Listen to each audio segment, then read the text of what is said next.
Welcome to the next episode of KapVista Klips. Today we are sitting with Noah Whitman from Priviom. How are you? I'm doing well, Daniel. Thanks for having me.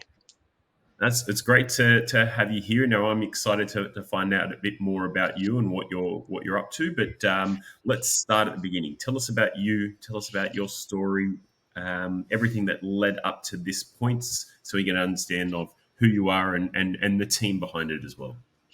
Yeah, for sure. So I'll try not to tell my whole life story, but I'll give you a little bit of context before the business side of it. So I'm a musician, and I spent most of my uh, early adulthood pursuing music, playing in bands, doing all that kind of stuff. And then when I finally decided to get a real job, as they say, I ended up in sales. And during that time, daily deal sites were going crazy. Everybody was starting a daily deal site, and I did sales for one, and didn't even make it a year into my proper career before I started a company, and had a small e-commerce company in that space for a couple of years.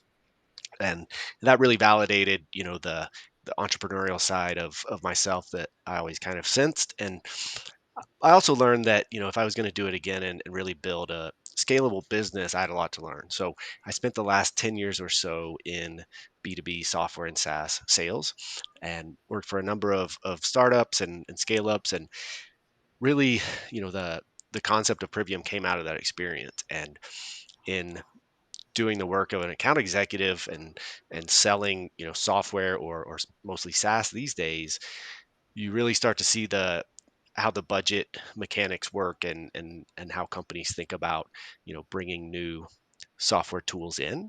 And the real head scratcher for me was, once something was in the budget, the limited amount of information or scrutiny, or for that matter, even caring about, the actual impact that those software tools were having on the business. And so, that's where we really started with Privium. Awesome, awesome.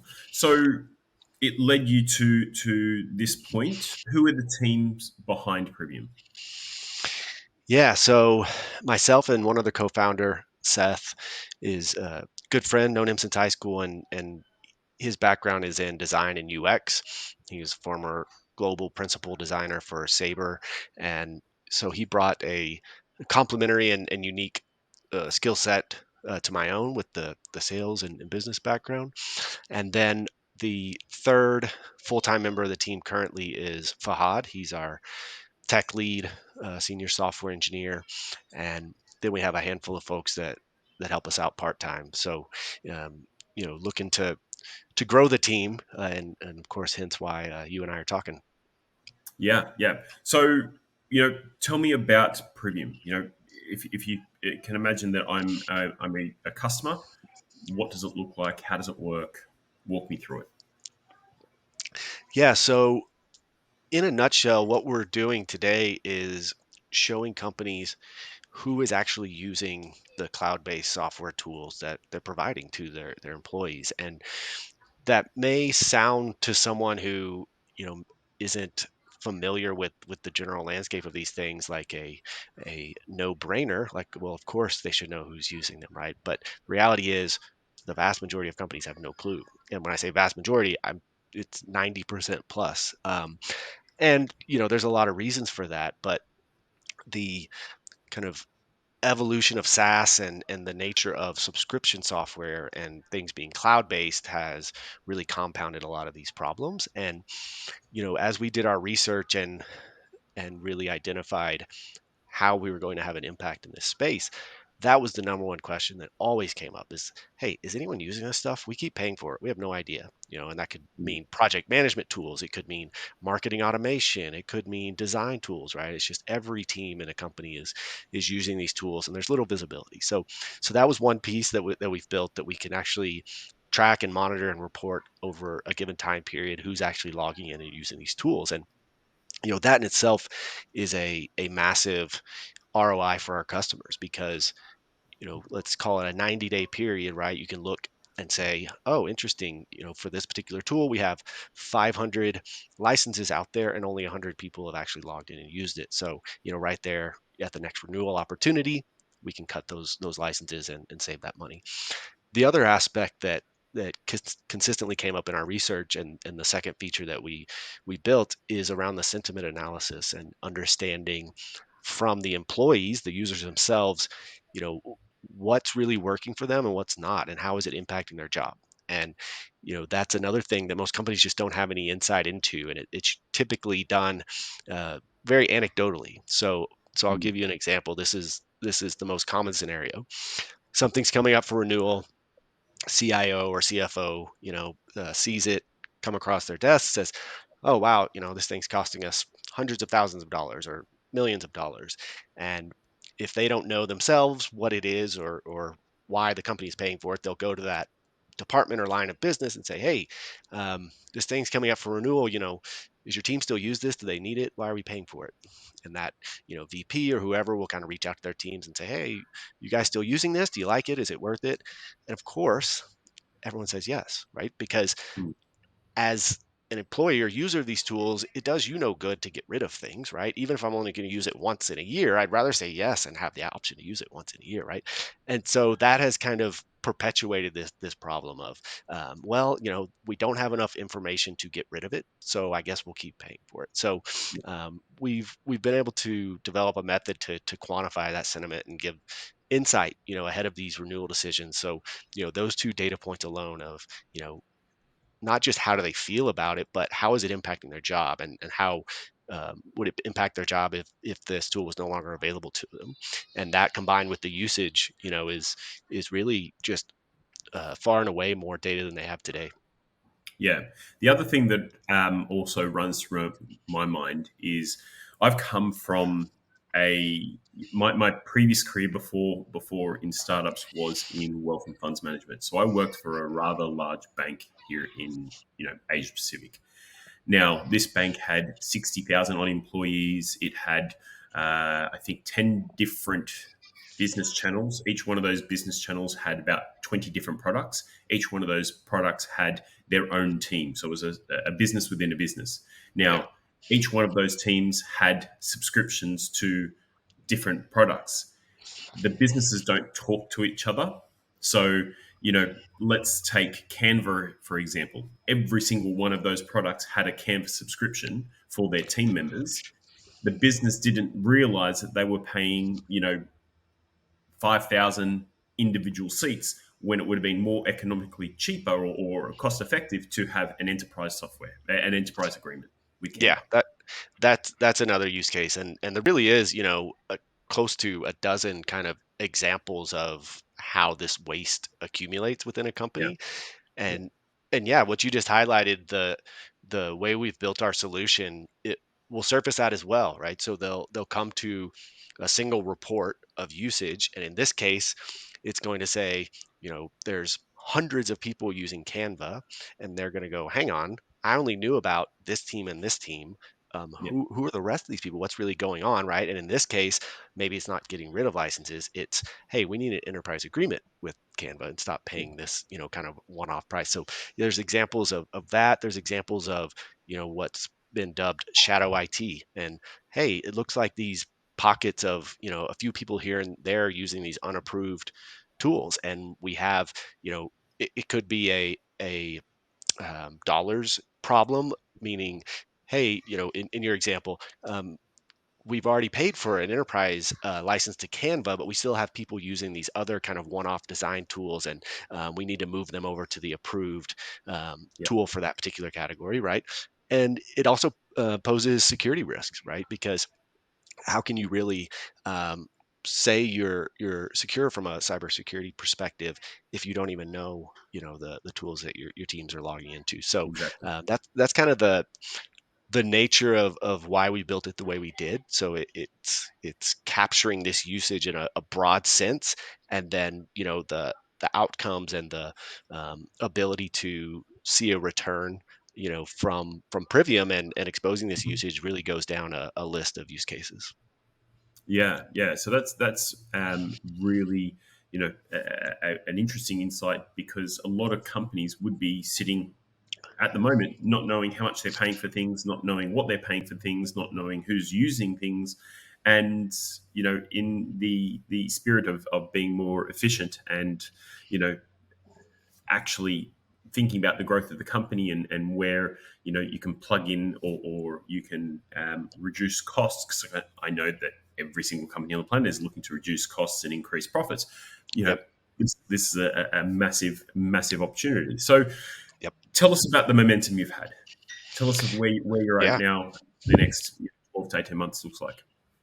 Yeah. Yeah. So the I'll start with 1 year ago, we did Techstars Accelerator. And if folks aren't familiar, Techstars is a global accelerator, been around for, I don't know, 20 years or so. And, great reputation. Lots of name brand companies have come through Techstars. And so that was a big milestone for us to get accepted into a cohort with them. And um, a year ago, we did that in Austin, Texas.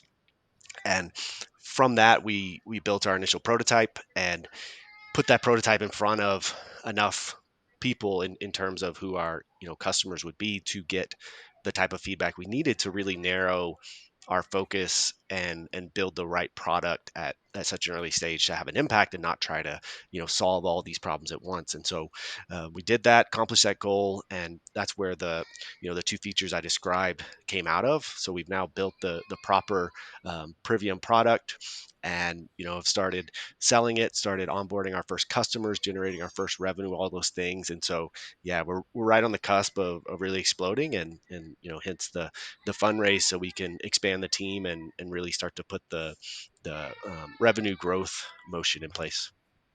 Yeah, yeah. So, what does the next sort of 12 months look like for you post funding? What does it look like for you, and what is the milestones that you want to achieve? Yeah. So from a funding perspective, we are going to spend that money on some more technical resources, some more engineers to just be able to move faster, iterate, take the feedback from our early customers and really keep improving the product and really nail these initial kind of segments that we've been um, selling to, and not try to um, rather than add features and try to do um, that kind of trap of a roadmap where it's all about buzz and announcing a new feature. We're really maniacally focused on having the best product, um, and that means for these early features that we've identified that are really moving the needle for people, just continue to improve them, make them more accurate, make them more robust, faster, more scalable, all those things. So from a product development perspective, that'll be our focus for, I'd say, yeah, at least the next 6 to 12 months before we really start trying to do too much else and overextend ourselves. And then from a revenue perspective, I would expect by the end of 2024, we should be at about 500,000 ARR. And, if you look out 18 months, I would expect 1 million ARR. So, you know, that's kind of the growth trajectory and how we've modeled things out, and we have enough, pipeline, enough, market validation and all those things to really back that up. And to your point, we've, got the natural tailwinds of the macro climate of efficiency and profitability that the world has turned to, right? And so that has certainly helped because a couple of years ago, folks weren't necessarily looking for optimization. It was all about growth at all costs, right? And Mm. we were doing this work already in terms of setting out on this mission, and then the the macro environment kind of shifted, and we said, hey, we're right place at the right time. Yeah, yeah. So let's dig into the raise. How much are you raising? What's it being used for? And what's the momentum behind the raise at the moment? Yeah, so we're raising 2 million. The money's being used, first and foremost to drive revenue growth, right? So, like I said, with this money, it gets us through 18 months, and we have line of sight to our first million in ARR in that time. To do that, like I said, there's a handful of hires that we need to make. It's not a huge number in terms of growing the team. That'll put us at still less than 10 people. We'll probably land at around 7 or 8 folks. And with that team, we can get to 1 million. And so that, in terms of uh, to uh, eat our own dog food, or as the saying goes, we're certainly going to be cost efficient if that's the mission we're on. So Yeah, um, we're able to do that with a small team. Um, in terms of momentum, we are seeing a lot of momentum for, you know, folks that are soft committing. I think you would call it. So it's, hey, we're in for this amount or that amount, and a lot of it, and this is largely from the VC community.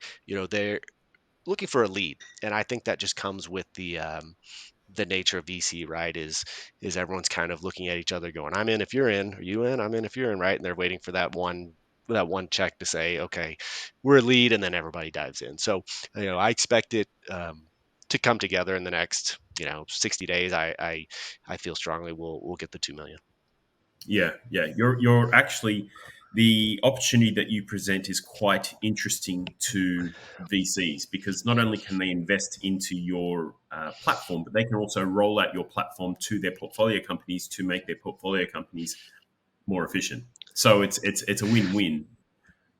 Yeah, It exactly. it's something that they can look at, and they can not only also help their existing portfolio companies be more efficient, but they can mitigate the risk from investing in you by implementing your technology into. So Yeah, it's really good opportunity for investors who think I want to look after my existing portfolio.